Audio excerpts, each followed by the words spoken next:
Welcome to Arvid and Tyler Catch Up. I'm Arvid. I'm Tyler. Let's catch up. How have you been? I'm good. I'm much better. Yeah, if folks listened to last week, I was like coming off of a pretty serious illness and a whole bunch of dramatic change in the business kind of all at once. So I was just like sort of frantically trying to just tread water, right? And yeah, I'm healthy. Been spending, most of the last, week or so, just like heads down, reviewing applications, talking to founders, all the fun parts of my job. So I'm really good. Yeah. I'm happy Yeah. to hear it. Yeah, that was quite the week. Like you got Yeah. everything at the same time. Like Yeah. when it rains, it rains some more, and then it pours, and then it rains again. Right? It's really bad. Yeah. I'm glad to see you smile again. I mean, you always try to keep a smile on, I guess, but it comes from a deeper, more healthy place this time. Yeah. These are just our moments to practice being calm, right? The universe is just giving us a couple of workouts for that. Yeah, I mean, Yeah. there's always this time of year when my allergies start kicking in. So I'm, Mm, like I always get a little bit frustrated with just breathing, and that right. is also a nice opportunity to just practice calmness because a calm breath is a less agitated one, and it kind of keeps your body in a better mood as well. So yeah, I'm certainly glad to just know that there's a way to deal with all these things, right? Is Not it that my life was as stressful as yours over the last couple of days, but it's just, it's nice to know. total tangent, but have you read the book Breath by I think James Nestor? It's sort of somewhat recent, last couple years. Okay, No. especially if you have allergies. Definitely recommend it. Very, very cool book. Literally just all about like the science and practice of breathing. Mhm. And I just read it. It was like super timely. I was dealing with like allergies and sinus infection, the whole thing. And very cool. It's very frustrating when you literally can't breathe. It's like, hey, breathing is super important, and like not doing it well is really bad for you. And you're like, great, I can't breathe through my nose. But when you kind of get like back up and you can do it, there's a whole bunch of like practices and kind of just like mindfulness around breathing correctly that I found super interesting, and also just like really easy to put in practice day to day. So I would definitely Oh, recommend that. cool. Yeah, Yeah. thanks so much. Well, the problem with having some sort of disposable income is that every time somebody recommends a book, I immediately have to buy it because I Yeah. have no reason not to. It's the Yep. worst.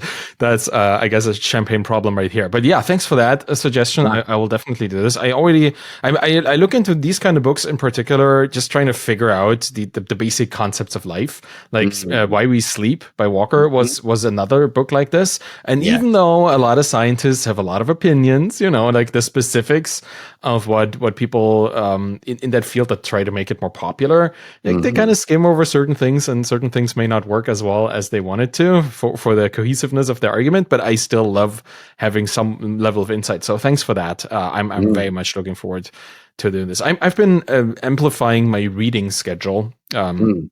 Since we're talking about what we're doing, because I'm trying to get back into a writing habit for the book that I want to write, not just for my Mhm. weekly writing, which I also enjoy quite a lot and I get a lot of fun of, but a more extensive project, my build in public book project Sure. essentially.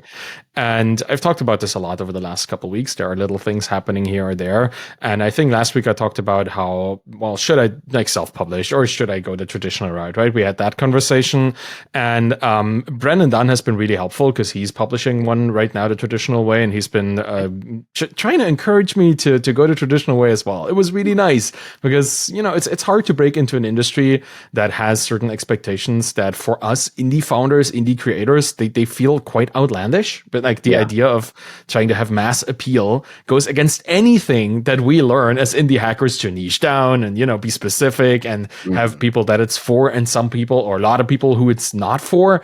The Mhm. traditional industry is slightly different. So the way you even talk to people about this is also different, right? If you want to pitch your project to somebody, you don't pitch a book that is for a couple 100,000 people. You Right. say essentially this is what James Clear has done, but Mhm. for a different audience, right? Effectively be the most applicable way of looking at the thing you're writing about. So I'm trying to deal with this, like getting so much encouragement from people that tell me that I should go bigger than what my aspirations are right now. Mhm. So can't really go into specifics here, but I'm talking to agents now, like Yeah. actual like agents to maybe help me find a deal somewhere. So that is exciting because it's again one of these things I have no idea how to even deal with a conversation that I have with an agent, which is supposedly a win-win situation, but I still don't even know how to approach that to not scare them away or to not overpromise. And we can talk about like being honest and not over committing, in the things that we promise in a minute or two. But it's kind of hard. It's hard to get into a completely new field when you're so comfortable in the field you're in right now, right? My indie people, like I can write a book, I can self-publish it, and I know that there's thousands, if not tens of thousands of people who would support me immediately because they like what I write anyway, and they would just give it a try. Yeah. But there is a level beyond that, and it requires a very different approach. And I'm as scared as I am excited to go into that world. So that's I'm trying to grow, like as a person. Sure. So it's kind of, of course. At least what I'm trying to do. find out, right? At least, even if you decide not to go that route, having gone through the process and creating the option to evaluate it is sounds like a super valuable process. Regardless, how did you? Is the way you connect with agents still pretty much just through referrals from other authors? Is it? Yeah. It's all back channel, and that's the thing that I find kind of. It's funny. I want to write a book about building in public.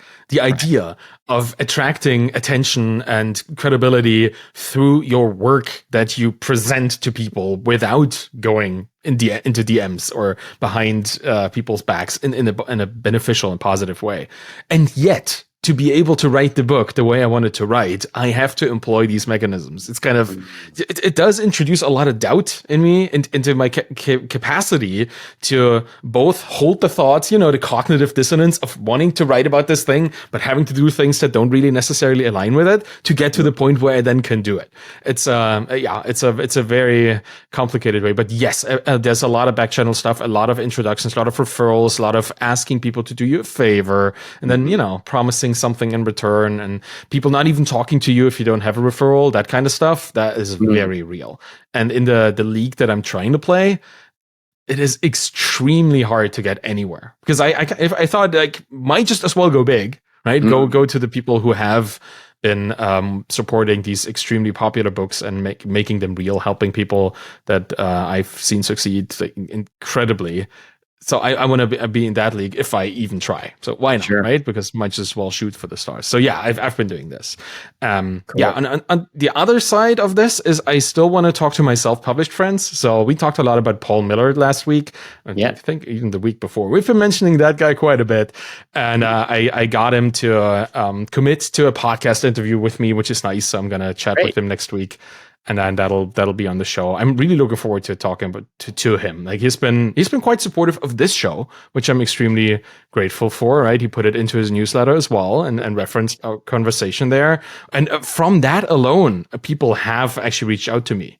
Like I saw your thing in Paul's newsletter, so here's my opinion, which is one of the best feelings for anybody who has friends. It's nice to have friends that help you with these kind of things to reach more people. So that was cool. So I'm very excited for that. If you have anything that you think I should ask him, let me know, like here or through back channels, because I just want to make this an extremely interesting conversation. And I remember that you've actually like hung out with him a couple weeks ago. So if you have anything nice and surprising that would surprise him, let me know.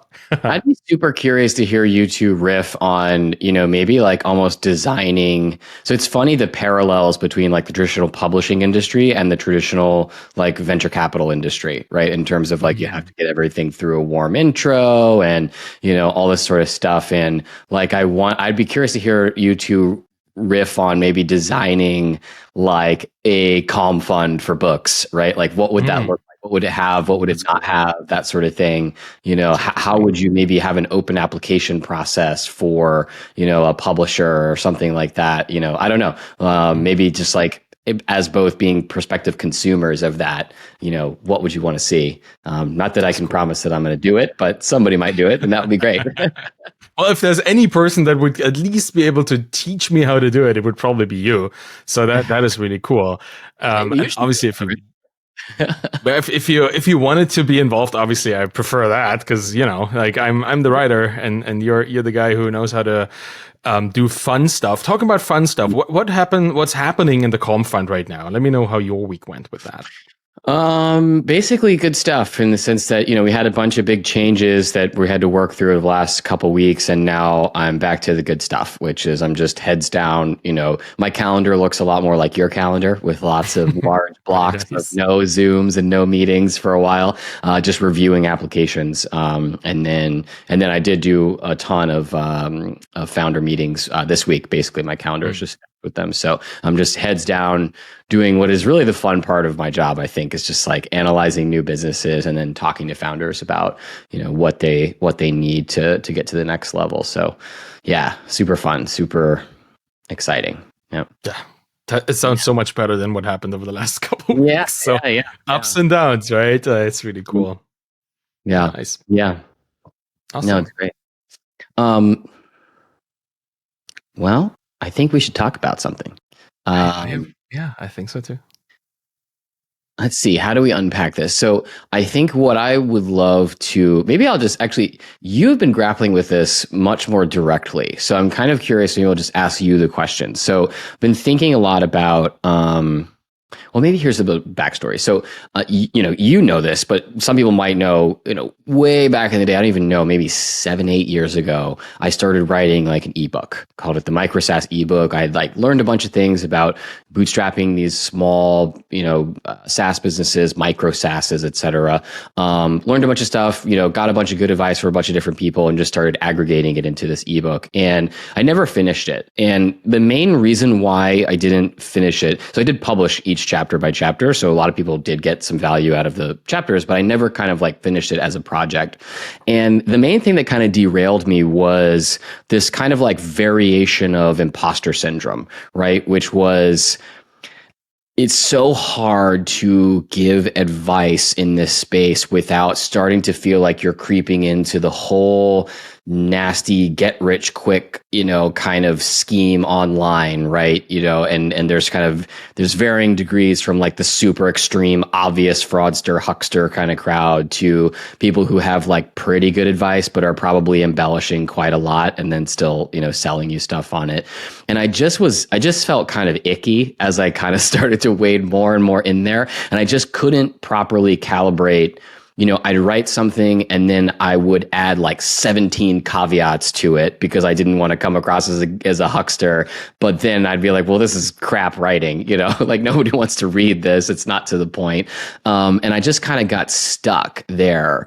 So first question I'd like to hear is, you've been writing in this similar genre for a while and very consistently.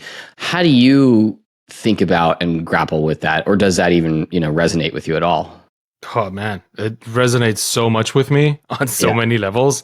From just writing anything that I write, I always have this feeling of, am I even qualified to do this, to talk about this? Not necessarily to do it, because I've often literally done the thing that I write about. I try to stay very close to my actual experience. But when it comes to just making kind of extrapolations from stuff, I always wonder, is this just me trying to act like I know something? That's my imposter syndrome. It's am I even capable of making this claim, right? Not is the claim true, but should I be making the claim?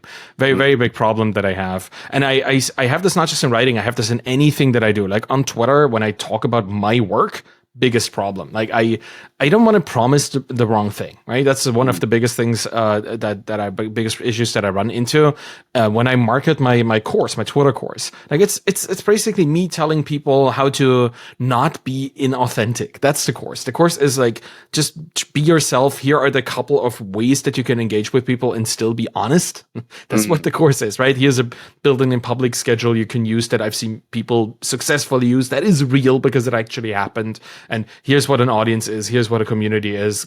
This is how you can think about this, where you can go and find people. There's no promise in the course to within an hour, you make $10,000 or anything like this, right? That is the huckster kind of level of stuff that they try to sell you on. Within a day, you grow your Twitter following by 1,000 people. You could probably do this if you were to offer people a free MacBook if they follow you and then never follow through. You could probably do this. So you could get a lot of followers. It just wouldn't last. So anything that sounds like this, even remotely sounds like this, like even if you take this course, you will automatically guaranteed grow your Twitter following. I can't say this. I cannot, like, for the life of me, make the promise that this will help you, because there's always a chance it won't. And for that reason, my mind is like, well, then you shouldn't ever promise anything at all. It's a big problem. So I've learned to, like what you said, wrap my strong statements into qualifiers where I say, from my own experience, this is what I think, right? Or like, this might not be true for everybody, but or you still have to put in your own effort to make this happen. But this strategy usually tends to, the stuff that makes it boring, I still put this in. I then, I have an editorial step in most of the things I do, both on Twitter when I write my tweets or in writing when I do my articles or my books or whatever. I still read through and try to find the points where my imposter syndrome is very, very clearly showing, and then condense them into a phrase that may or may not be less intense than the thing that I already have written in the draft. But I struggle with this all the time. Like even now, talking about the things that we've been talking about, like you notice, like with me in publishing and stuff, I still don't feel like a writer that even deserves to get this kind of attention from agents that work with other writers that have made it, right? It is bizarre. And I have to actively learn vocabulary to talk about my own work that is both optimistic and truthful. And that's one of the biggest problems. We can talk about this later, but I want to be optimistic and promise Sorry, what did you say? Yeah, I was just reiterating that. I like that. Optimistic and truthful. Okay. Yeah, because it's hard, right? You talking about anything in the future that you want to do, you cannot be honest about it because it hasn't happened yet. Like how are you supposed to make a bold claim about something that you're probably going to achieve if you put the work into it, but that hasn't happened yet? It is such a, I may be overthinking this. I have a strong feeling I am, but that's what keeps me, right? I have a lot of optimism in my life, and I have a lot of knowledge that I can do it. I have a lot of hope, maybe that's the best word here, that I get there. But since it's not a clear guaranteed thing, I would rather not talk about it than to promise too much and then be shown or show in public that I didn't reach it. Yeah. That makes sense. I think, I think that makes a lot of sense to be very, very careful about promising results, or essentially just don't promise results at all. How do you think about stuff that is a little less clear, right? Which would be more extrapolating. And I think specifically, like, I think maybe even build, like when you wrote the Bootstrap Founder, right? Because I think like grow your audience is sort of like, if it doesn't quite deliver on, maybe people, even though you're not making a promise of results, people sort of expect that there's some promise of results. But if they don't grow their audience, like it's not the end of the world, right? Okay, like it's important. They did pay money for the thing. They should get some value, but it's not the end of the world. But if we're talking about how to build a business or what kind of business to build, it could be that people are going to sink a year of their life, or they're going to quit their job, or they're going to put $100,000 of their savings at risk. When you do that, how do you think about the same question, but, even just advice, right? Even, hey, here's how to think about niching, or here's the right way to test and to know when you validated the product and when to double down. How do you know when to go full time on a project, that sort of thing. I don't know. How do you feel about like writing around that? I mean, it's hard, right? Oh man, it's one of the reasons that I think my introduction to the first book, To Zero to Sold, has been that all of the things that I'm writing about are like drawn from my own experience. So you will find some of these things work for you and some not. It really depends on the unique circumstances of your own experience. This is both the book, a kind of a guidebook because it has topics and themes, and a narrative of something that has happened, right? It's an extrapolation of knowledge. And I've been writing about advice too. It's gotten meta. I've written like 2 or 3 articles on my own blog about how to take advice or not take advice, because I struggle with this, right? I wanted to have something in writing about my own thoughts that kind of say, yes, advice is useful when deliberately applied to the unique context and circumstances of your own life. You can look like, what is the person doing that is giving that advice? Like, in what context has this advice been kind of formulated? Where does it originate from? Is that just a guess that they make, or is there some data to back it up? And if so, is that data like applicable to my situation? Could that happen to me? Or, context is a big thing. So I always try to give people at least a hint that this is not a recipe. Like, I don't, even recipes come with phrases that are quite wishy-washy, because, like, cook the thing. What does that mean? Like, what temperature should I cook it at? And if you have a temperature range, should I go up or down depending on the size of the whatever, right? It's right. Like, even recipes are unspecific and still should to get you to a certain result. And I feel with our advice that comes from such unique and, I guess, a high potential margin for error activities. Like, most of us, like you and I, we run several, but not dozens of businesses ourselves. But we're exposed to many businesses, particularly you, because you see the insides of all these bootstrap businesses. So maybe for you, it's even more than for me. I try to have a lot of mentees and a lot of people that I follow on their own journey. So I still have that level of insight that you have just through the fund. But in many ways, our unique personal history of entrepreneurial experience comes from a couple of events, right? I had a lot of things that didn't work. So, exactly. Quite constrained. I had a lot of experiences where things didn't work out. So that is great. And a couple where it did.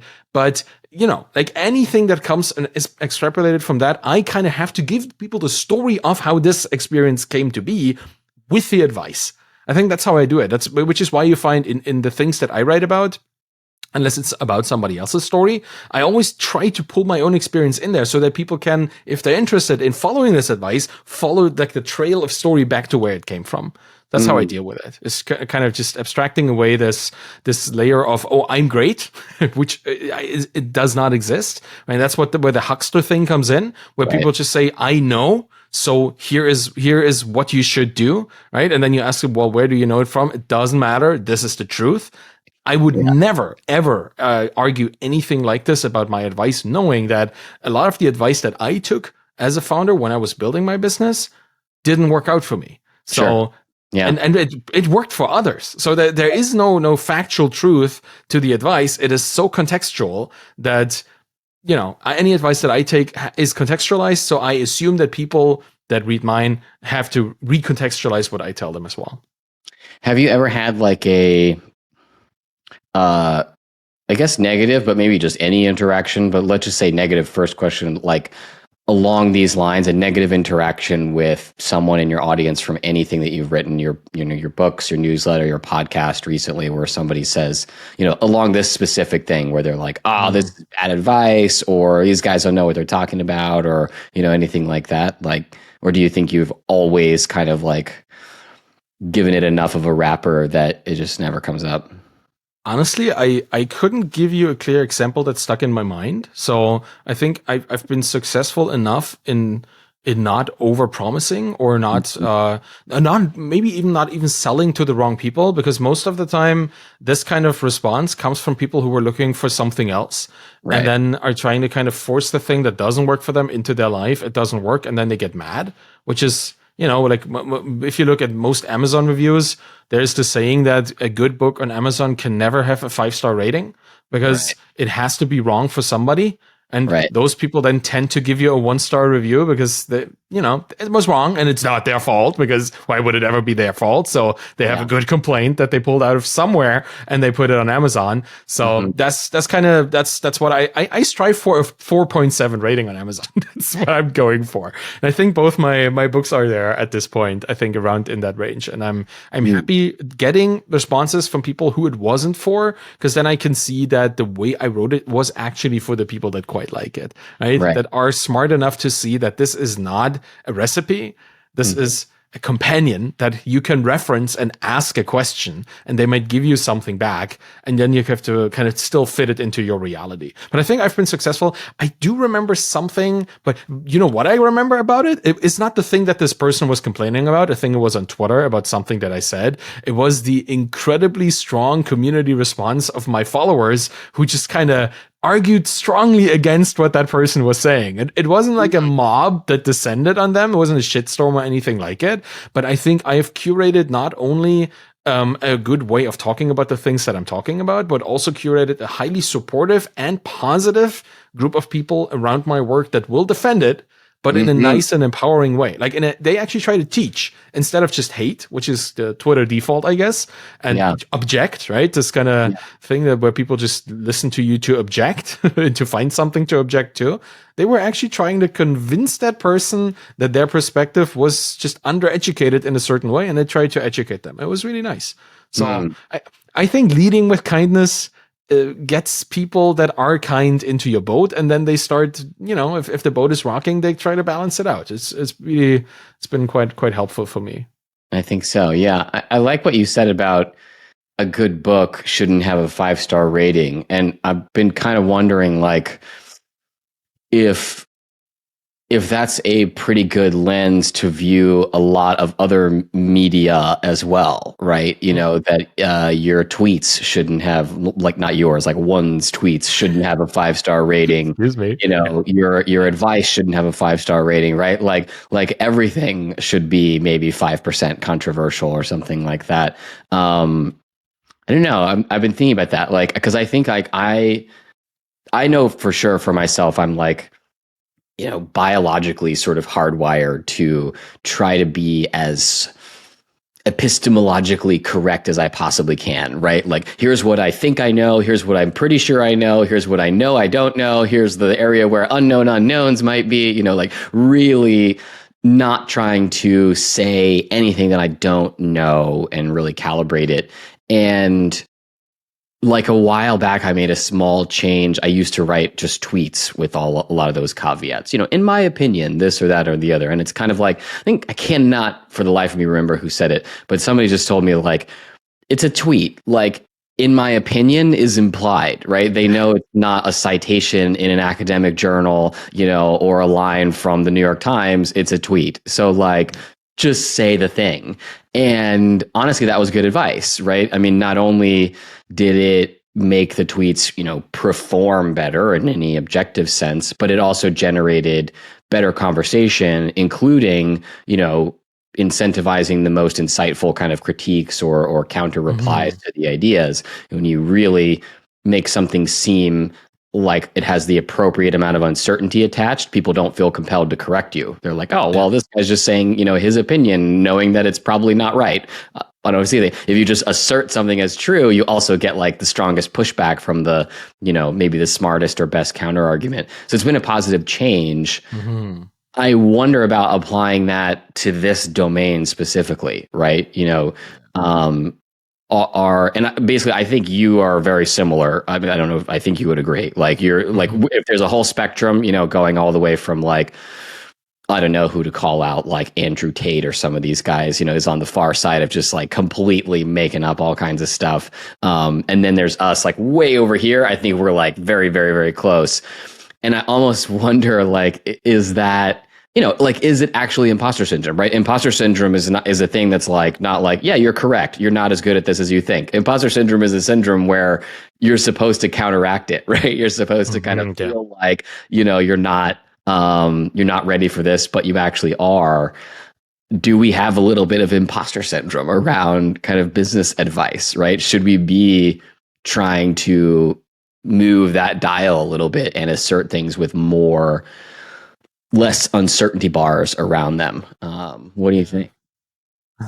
Well, I think there's a good reason why lawyers or non-lawyers, let's just say that, whenever they talk about legal things, put the disclaimer, I am not a lawyer in front of it, right? Like, if you're not a legal expert, but you have a legal opinion, it can get tricky, so you put the disclaimer in front of it. And that is one of the extremes, because anything that has, like, a legal implication or financial advice, that kind of stuff, there are clear social rules to advice like this.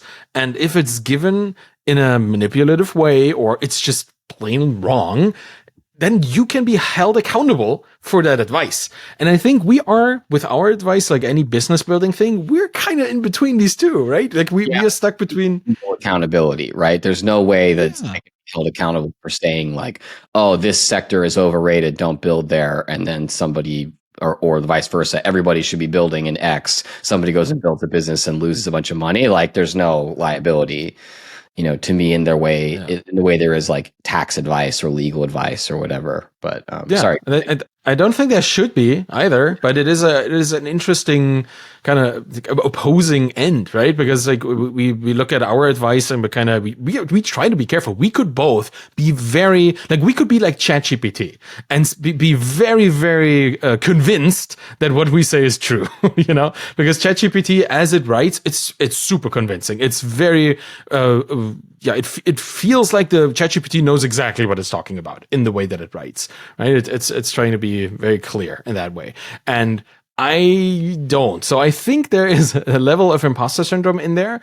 But I was just thinking, you mentioning Tate and the kind of scammy hustle university kind of group of people, right? People who are trying to sell the dream Get more rich than actually. Yeah.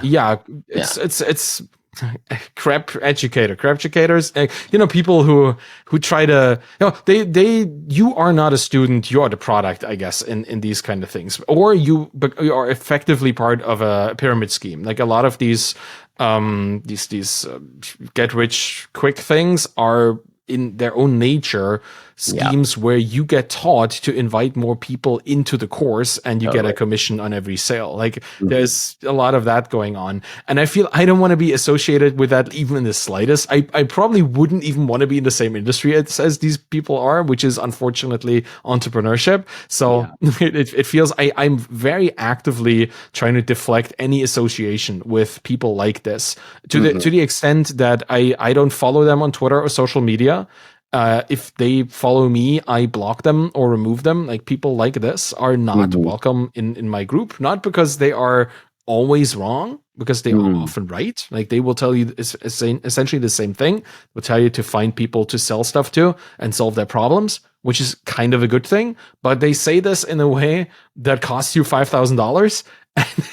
My book is not that, it's a different, it's just they sell the dream. They sell you on the dream of being like them and lie to you often, like allegedly, about what their life is like. Not a fan and don't want to be associated with this in the slightest. So, but yeah, I think that pushes me into a corner that I also don't like to be in, which is kind of person that is always super self-doubtful about anything I say and super defensive whenever somebody pokes a hole in it. It's a tough problem for me. What I'm trying to say is that when I look at this industry of education around entrepreneurship, I have kind of made my peace with the fact that it will always be something that I struggle with to just find myself be confident enough to talk about it. Confidence is the word. That's what ChatGPT is. It sounds confident. And that confidence is something that I would have to fake.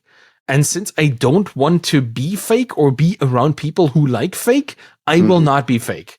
And that's the thing. Like how we act, how we embellish or don't attracts people that are prone to resonate with things that are embellished or not. And in my community that I think I've gathered or that has gathered around me, people like honest, people like earnest, and people like truthful. And those are the people that I want to attract into my world, because I just deal more easily with people who don't lie to me, or who don't have an incentive to lie to be like on the same level as everybody around them. So that is the part of our entrepreneurship community that I want to attract. And if there are people in this community who would rather dream of the Lamborghini life, that is wonderful for them. And it's unfortunate that the only people who they resonate with are those hucksters that take their money and then buy themselves a Lamborghini. That's just the unfortunate reality out there. But I think the audience that you want to serve, that is how you should act. Like be like them, appear to them. And if that means being honest and a little bit doubtful whenever you say something that you think may or may not be perfect for them, just preface it with whatever you need. It won't be as shiny as selling somebody like take this 1 hour course and make $10,000. But I don't need to attract people who like shiny. Right? That's the truth that I've found for myself. I don't want to attract people who would be attracted by that kind of stuff. That's a good lens. Okay, so I like that answer. That ultimately it's a sort of selfish act, right? In the sense that, or not a self, not selfish is not the right word, but it's self-serving, right? It's the idea that Self-preservational. That's yeah, what it exactly. is. You're building the community that you actually want to be around versus attracting the wrong people. Um, I want to throw out like a very interesting devil's advocate position here, because I've been sort of talking about this. I've just found it interesting. I've had a couple of in-person discussions about this recently. So I think one thing that you learn when you just get, I would say, like a little more plugged in, right? You have a lot of kind of back channel visibility, especially like in the fund and investing world. You see a lot of company data and stuff like that. And, just also just having kind of a peer network that has more visibility, you start to learn that there is a lot of, you have the obvious hucksters on one end where like everybody can kind of see this is kind of BS.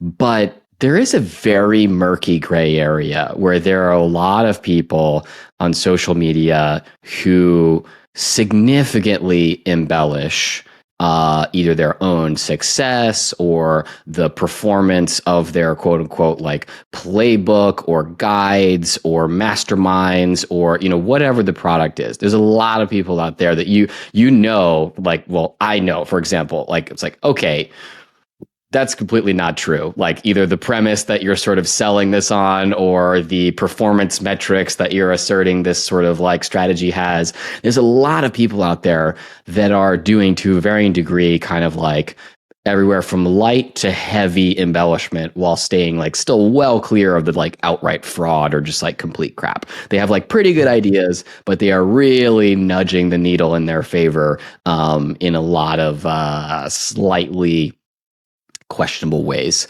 They're playing fast and loose with the truth. Let's put it that way. So here's the thing, which is looking at the contour of the consequences for this, right? On the one hand, there seems to be almost no downside to doing this in the sense that these folks are still very accepted among professional peers, even when people know they're doing this, right? They're not shunned. They're not only associating with other hucksters. They're still welcome to do whatever, speak at events, join groups, etc. Show up at dinners. Nobody's like, oh, that person is like, they embellish all the time on Twitter or wherever else. There's just kind of no tangible downside to doing this. And there seems to be real meaningful upside, which is that, this kind of embellishment tends to grow audiences very fast. And you often see these folks that are just making stuff up left and right, building kind of platforms, brands. For example, something like the Calm MBA, it's just very clear that doing this is a very effective growth tactic, right? All things equal, if your content is good, shading the truth to make everything look better just works on the internet because it's just impossible to verify. And like, if you go and look at, sorry, this is getting a little rambly, but I'm going to wrap it up here, which is there's a YouTube channel called weirdly CoffeeZilla. And it's this guy who just like takes down these hucksters, right? He just like goes and does this like kind of pseudo investigative journalism where he kind of just calls out these people for being total frauds. And like nothing happens. Like there's just no example of this YouTube actually taking down one of these folks, So the kind of devil's advocate question here is, I mean, obviously we can't really do this because we're doing this on a podcast and people are going to know, right? But like, is it a good idea to do it a little bit? Like it just seems to be only upside and almost no downside in a world of the internet. Like, what's our best argument for not doing it, I guess? I mean, there are great arguments to do it because there are like immediate wins. That's what you said, right? Like you built your audience more easily. Good, and you want more people to see it, right? You like underlyingly think you have like a good mission and good content. Yeah, it might just be self-delusional, like in some ways, and in the way that we dream, right? Like most dreams that we have for our lives are delusions until they are either true or proven wrong. So, I mean, in many ways, our entrepreneurial mission and the vision that we have they are just as delusional as what these people do in embellishing their stories. It's just a different way of being delusional. But like, I'm so happy you mentioned CoffeeZilla, because that's one of the few things that I actually, or a few YouTube channels that I actively support on Patreon, for example, because I think what this guy is doing is massively important journalism. And that's the thing. Like, there are traces of these things all over the place. And maybe YouTube has an incentive to keep these channels with people like Logan Paul, like with the whole crypto zoo thing that is a debacle. And like there have been a couple. Well, yeah, you should watch this. Like CoffeeZilla did like a quadrilogy or a trilogy on just that one guy scamming a lot of people. Allegedly, not just allegedly. I think there's now a lawsuit. Like there are legal actions to this, but they have to come from somewhere beside the platforms that these people use to amplify their, or just even facilitate their scams or their questionable activities. Let's just say that. So that's why I support CoffeeZilla, because he's a great YouTuber. He just does it really well, and he's very outspoken about. Not just truth, because that is always a questionable thing to begin with, but integrity. And I feel that we are moving in the world of creators that I'm part of and that you're also part of. We are moving to a much more trust-centric, even business world that we're in, because these people, they get a lot of attention, and in the attention economy, that pays a lot of money. But I think, particularly with the advent of AI, generative AI and conversational AI, this will shift a little bit. We're going to shift from just mere attention to intimacy. Intimacy being like having actual relationships with people or with AIs. That's the thing. I watched a video, I think I wrote about it last week, of two AI researchers talking about like the big problems that we have with social media are just, everything is attention focused. Every metric is optimized for attention. Well, what's that going to be for an AI? For things that can be like people and they can get into your mind. They can build a relationship with you. So, and that's going to be intimacy. Like, who do I trust? Like, do I trust this thing that is just a virtual person? Is it real? Is there a person behind this? Is there like a Turing test somewhere? Like this, there's a lot of a social shift from just mere attention to actual intimacy. Supposedly, who knows, right? That's an estimate, a guess somewhere. But I think it's true, and I see this. I'm going to write about this week, because I see this in how marketing happens for creators. There used to be a time where you could just get somebody's ad and run it on your show, and they would be happy with it, and your audience would maybe click it, maybe listen to it, maybe do something about it, but that is over. I think now we have so much like creator-centric advertising and sponsorships where the creators are acutely aware of the fact, and I'm taking away from my own podcast here by talking about this, that they're the people who run sponsorships or ads on their podcasts or newsletters or whatever, they're not just purchasing the eyes of their audience. They're actually purchasing a small part of that person's credibility, of that podcast host's credibility, newsletter author's credibility. And that is not new. Obviously, every advertising is kind of credibility based, but now people know that there are CoffeeZillas out there that will look at them, and they will be very acutely aware if somebody is actually just running a perfectly fine ad, like, I don't know, Squarespace or something as a sponsor, or if it's FTX, right? Something that has the crypto world a very questionable authority to begin with, and people just get a lot of money. There was this thing with these Scottish titles. Do you remember? Do you have any idea about that? I think CoffeeZilla was talking about this too. No. Like you can get a lord or lady title by purchasing like a $50 certificate by some like company from Hong Kong that owns a tiny little parcel of land in Scotland, because there's an old Scottish law that. That's great. It's bizarre, and it's actually not true. Like if you are if you own land in Scotland, you're technically a laird, which is the Scottish version of lord, or a lady of that place. Like if you own that for residential purposes, that is kind of Scottish law. So everybody that owns a house is a lord. Everybody who owns property, that is not just like novelty, a square meter or something, or a square yard or square foot of Scotland, right? But these companies sell a square foot of Scotland, so you can legally call yourself a lord or a lady. It's kind of a novelty gift, but the thing is, in their advertising, which they paid a lot of money for, sometimes 6 figures for a couple months of running it on popular podcasts and YouTube shows, they were talking as if, or they were giving those creators scripts and approval of scripts as if it was actually a legal title. So they were technically selling something that they would not be allowed to sell because there is a bylaw in Scotland about these novelty titles not actually amounting to real titles in terms of Scotland. So, the CoffeeZilla and the field of YouTube investigators, which is hilarious that actually exists as a profession that people can make a living from, just from YouTube money that comes in, they discovered this and they called out so many creators, and so many creators were just taking in those, 5-figure deals, 20,000, 50,000 for running this for a couple months, looking at it saying, yeah, this is kind of weird, but I'll still say it. That's fine. I mean, it's a novelty gift item. What are you going to do?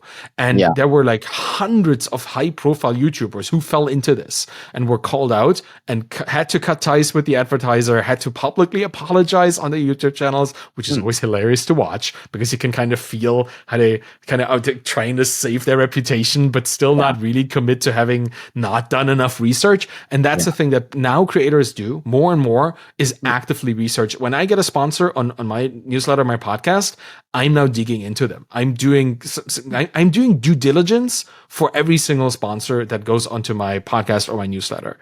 And if there's anything that looks like a red flag, it's a no for me, because I know that my trust that I have with the people that I serve with my content is so slowly earned, but so quickly destroyed that one ad or just running one little 20-second segment by the wrong people could completely disrupt or destroy my reputation. And that's something that is intimacy, because only somebody who actually cares about me would be disappointed when I give them Scottish titles or whatever that was novelty thing was called, right? If I'm just some guy peddling something, talking about certain things I'm kind of entertaining, that would be different. They would say, he's just trying to sell this, skip.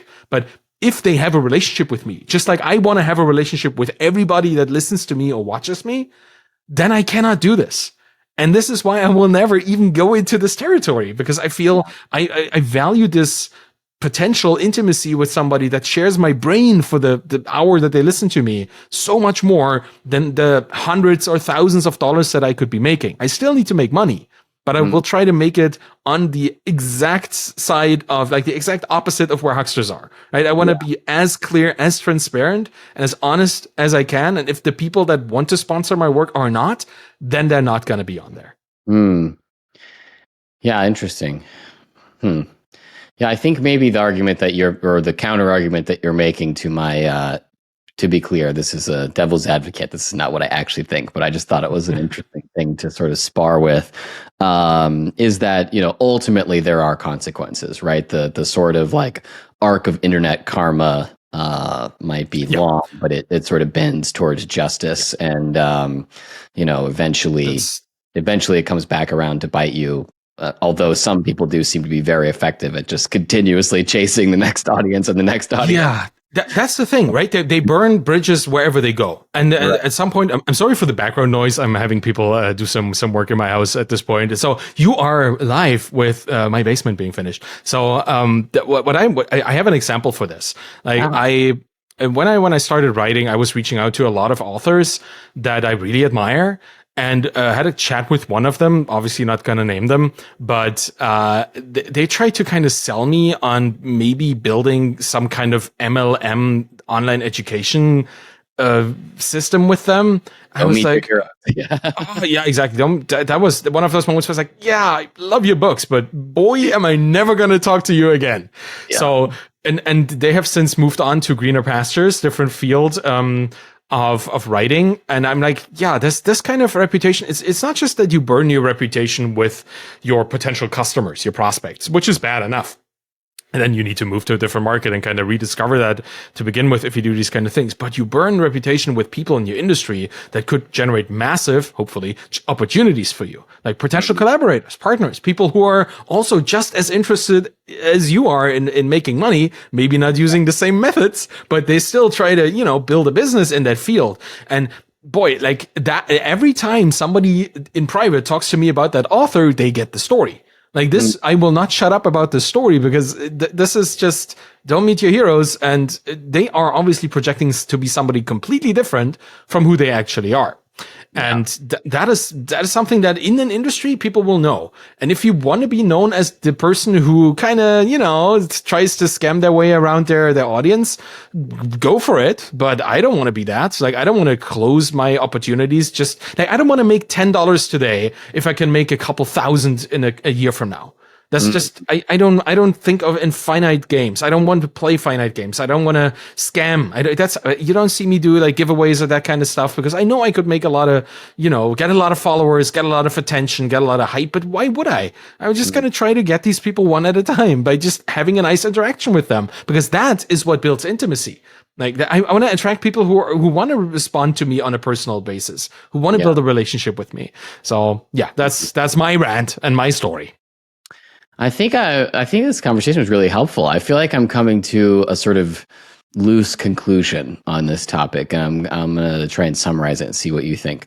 So I do think probably you and I have a light version of imposter syndrome on this, in the sense that probably we are over correcting, right? In terms of over caveating, over, calibrating and saying, or, just basically adding even more uncertainty in there than maybe there actually is.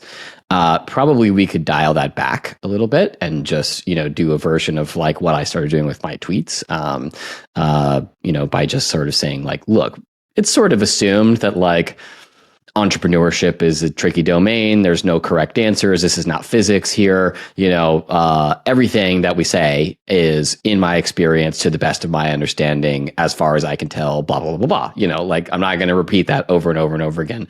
But I think maybe we're making the case for, build in public here as well, right? Which is to have a public conversation about the sort of underlying epistemology of like what is knowable and what's not knowable, and how we kind of approach that, and then just letting folks understand that framework. Hopefully they consume both of those things simultaneously.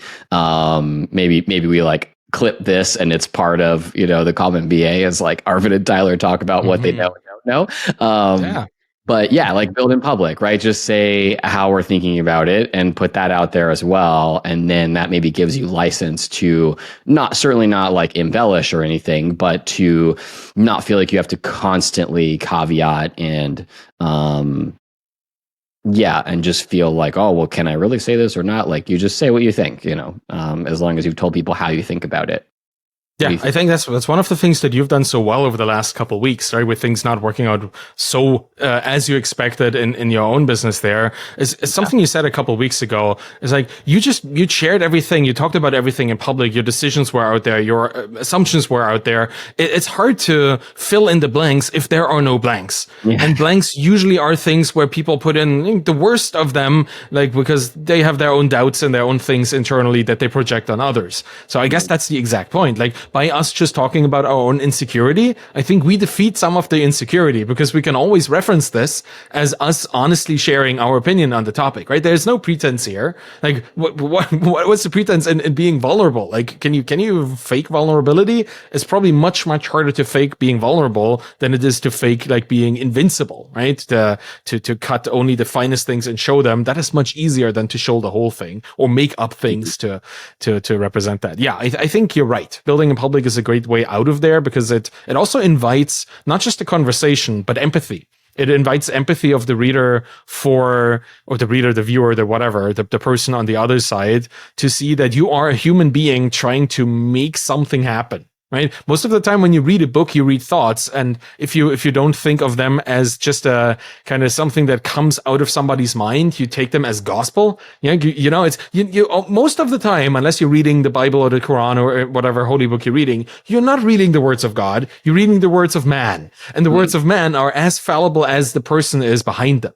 Right? Yeah. And if you forget that, then you have no empathy for the writer or for the author. So I guess, but maybe I'm asking for more empathy by people just who consume, because that also makes them less prone to take advice that was not meant for them in the first place.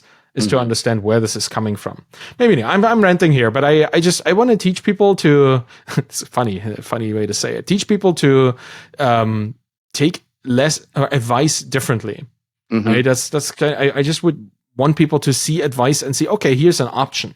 Not here's a surefire way to do X in 1 hour, or not here are 10 ways that are guaranteed to XYZ. I just hate these kind of things because they are never true. Like they are literally, they can't be true, because if they were, you wouldn't need to state them, or you wouldn't state them that way, right? You would be more elaborate in actually transporting the information. So yeah, looking at anything as potential, not as a guaranteed way, that would be a good start. I really like this topic. I could go on about this forever, but I don't think we should. Yeah. Because, No, you know. right. So we got a little bit off track with the Calm MBA scheduling, the origin of this podcast. Yes. That's my fault entirely. But I think, what did we decide between now and the next episode of this? We want to, I think the last kind of thread we left it on was basically wanting to run some slightly more experimental, more workshop versions of things. It might be either one day or a couple of days or a weekend or something like that. And so I think maybe between now and the next one, we commit to doing the first one. Basically, how long is it going to be? What's the rough agenda? And which exact dates are it? I think that's important. Yeah, let's that I think is a good topic for weeks of reflective work. Most importantly, probably, when are we going to start this? Because I thrive on deadlines and I fear deadlines at the same time. So this is going to be fun, because I also need to, like we both need to shuffle around probably a couple things, or make sure that we overlap and are present for that. So yeah, let's think about that. Let's reconvene here in a week and have a maybe extended conversation about this. Maybe cut our big exploratory topic a bit short and get back into the Calm MBA a little bit. I love this. This is so nice for us to be able to talk about whatever we want in whatever way we want to. It's really enjoyable. But see if we can actually focus on the project that we are intentionally building here again. And let's find a time, a length, and a really rough bullet point content situation. Let's work on that and talk about it next week. That sounds great. Super. Let's do it. All right. Well, do we have anybody to shout out? I don't want to shout out Paul Millard again, because we've been doing this forever. But I've been reading his work and it's been so enjoyable. But do you have anybody you want to give a big shout out to? Yeah, who comes to mind is Elizabeth Yin. She's an investor at the Hustle Fund. Her Twitter handle is very funny. It's DunkHippo33. DUNK. Anyway, Elizabeth is at Hustle Fund. And I just retweeted a thread that she had earlier today that was great, just basically on kind of like the state of fundraising. Hustle Fund is more of like a traditional VC, I would say. So coming through things through that lens, but also, one of the few people on Twitter from that kind of perspective that really just says it like it is, a bit like us, like very bluntly, like doesn't embellish or anything like that. And she had a bunch of great advice for founders on how to think about fundraising this year, and just in general, I think is a very good follow on the topic. So Elizabeth. Yeah, I love her tweets as well. It's nice to have a view into the VC world through her. That is also both instructive and intriguing. I don't have many people that I enjoy reading from that world as much as her. So that's a wonderful suggestion. Yeah, that's great. Cool. Well, I'm very much looking forward to now getting right back to work and work on the Calm MBA, because I really want to see this progress that we are about to make over the next week. Well, I guess let's catch up again a week from now. Talk to you later. Yeah. See ya. Bye.